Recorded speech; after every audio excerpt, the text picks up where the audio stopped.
자, 그럼 이제 우리가 증식에 영향을 주는 요소들, 나머지 것들을 좀 봐야 되겠죠?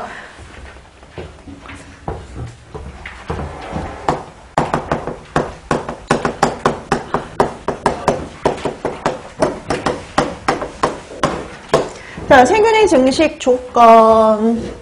자, 그래서 우리가 제일 먼저 식품 봤고요. 두 번째, 산도. pH 불찰이죠. pH. 자, pH 보시면 거기 이런 말이 나와 있어요. 생육에 가장 적합한 pH를 가지고는요, 최적 pH, 내가 제일 좋아하는 pH 이렇게 생각하시면 돼요. 그 다음에 산성 쪽의 생육 한계를 나타내는 건 최저 pH.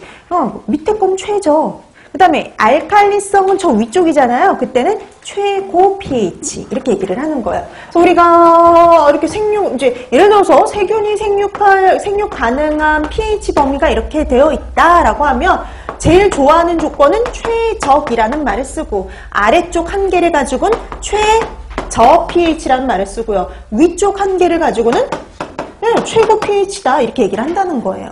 그거를 말로 표현한 것 뿐이죠. 자, 그럼 세균이 좋아하는 pH, 최적 pH는 얼마대냐? 중성이라고 생각하시면 됩니다. 그래서 보통 세균이 좋아하는 pH는 6.8에서 7.2 정도, 중성 부분을 가장 좋아해요. 자, 그래서 세균을 봤더니 세균은 pH가 중성 부분에서 가장 잘 생육한다라고 보시면 되는 거죠. 6.8에서 7.2 사이. 그러면 일반적인 대다수의 균들은요, pH가 4.5 이하가 되면은요, 증식이 어려워져요. 생육이 어려워져요. 잘 생육을 못해요. 자, 그러면 보세요. 가장 좋아하는 건 pH가 한 6.8에서 7.2 사이에 중성을 제일 좋아하는데요. 보니까 이게 4.5 이하에서는 잘 생육을 못한대요. 그러면 미생물의 대다수를 차지하고 있는 건 실제 세균이거든요. 그래서 우리가 식품의 보존성을 향상시키기 위하면 pH를 4.5 이하로 낮춰주면 된다는 소리예요. 그게 거기서 나와요. 보존법이 그냥 나온 게 아니라 이렇게 다 연계가 다 되어 있어요. 그래서 pH를 4.5 이하로 낮춰주게 되면은요, 미생물이 잘 생육을 못해요. 예외적인 경우도 있지만 대다수는 그렇다. 대다수의 세균들은 그렇다. 이렇게 보시면 되는 겁니다. 근데 이제 보면 효모나 곰팡이 같은 경우는요, pH 4.5에서도요 아주 잘 생육해요. 거의 최적에 가깝거든요.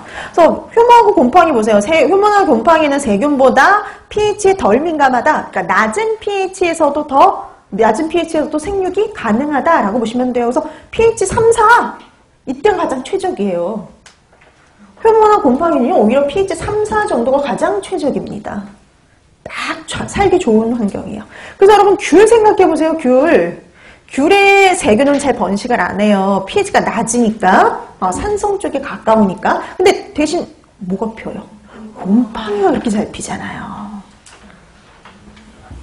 그래서 이렇게 pH가 낮은 식품에서는 효모나 곰팡이가 문제를 일으킵니다. 그래서 한 가지 또 알아둘 거, 그러니까 세균이 이럴 때 더 잘 증식하는구나 이렇게 알아두시면 되겠고요. 그 다음에 세균보다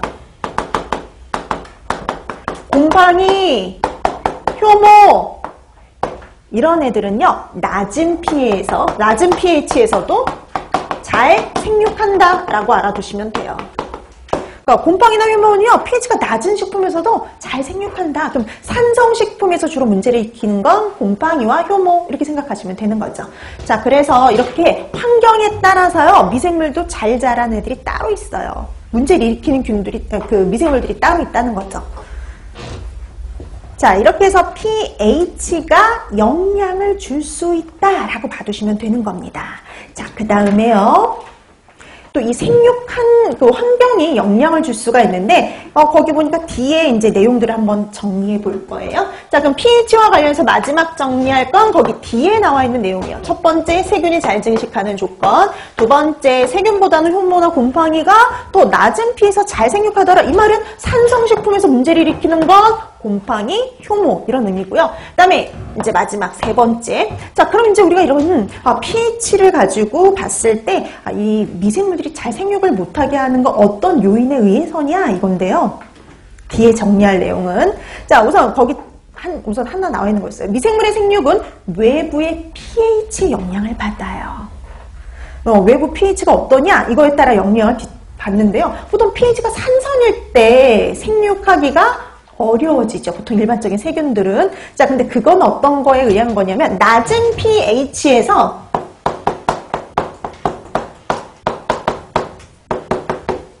낮은 pH에서는 누가 영향을 주냐면은요. 미생물의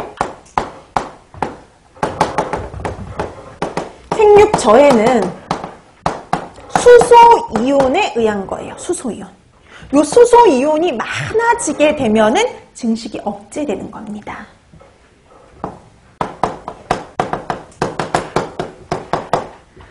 그리고 우리가 또 이렇게 이 저장할 때 이제 뭐 예를 들어서 초절임 같은 거 만들 때 보면 주로 유기산 종류들을 많이 이용하거든요. 근데 이런 유기산 같은 경우는 또 상황이 달라져요. 유기산들은 보통 약산성이거든요. 약한 산성이에요. 그래서 이렇게 약한 산성인 유기산인 경우에는 수소이온보다는 뭐에 의해서 더 좌우를 받느냐? 해리형이냐? 비해리형이냐가 더 중요해요. 자, 그래서 유기산 같은 경우는 두 가지 종류가 있어요. 해리형 유기산이 있고요.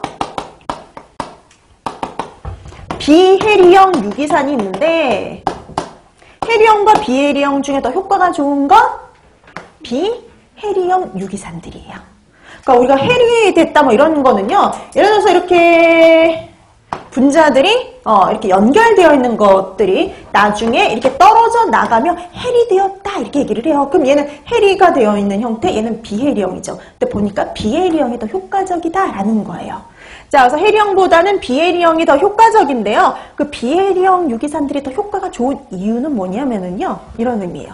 이 비해리형 유기산들은 세포막을 손쉽게 통과할 수가 있어요.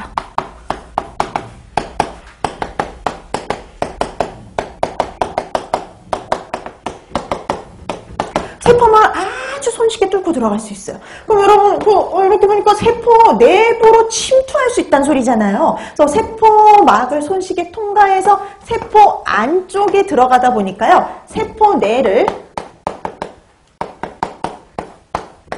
pH를 낮출 수가 있잖아요.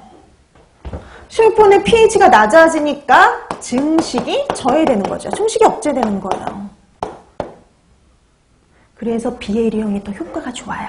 그래서 우리가 만약에 유기산들을 사용할 거다, 그럼 비해리형 유기산들을 이용을 하면 효과를 더 높일 수가 있다. 이렇게 얘기가 되는 거죠. 자, 이렇게 해서 여러분들이 어떻게 이제 이런 내용들이요. 나중에 되어 보면 이제 보존법하고 연결이 되는 거니까 같이 연결해줘서 공부하시면 돼요. 자, 이렇게 해서 pH를 낮추게 되면은 미생물의 증식을 억제할 수 있어요. 생육을 저해할 수가 있는데 보통 이제 아주 낮은 pH로 낮춰주는 거는 수소이온에 의한 것이라면 우리가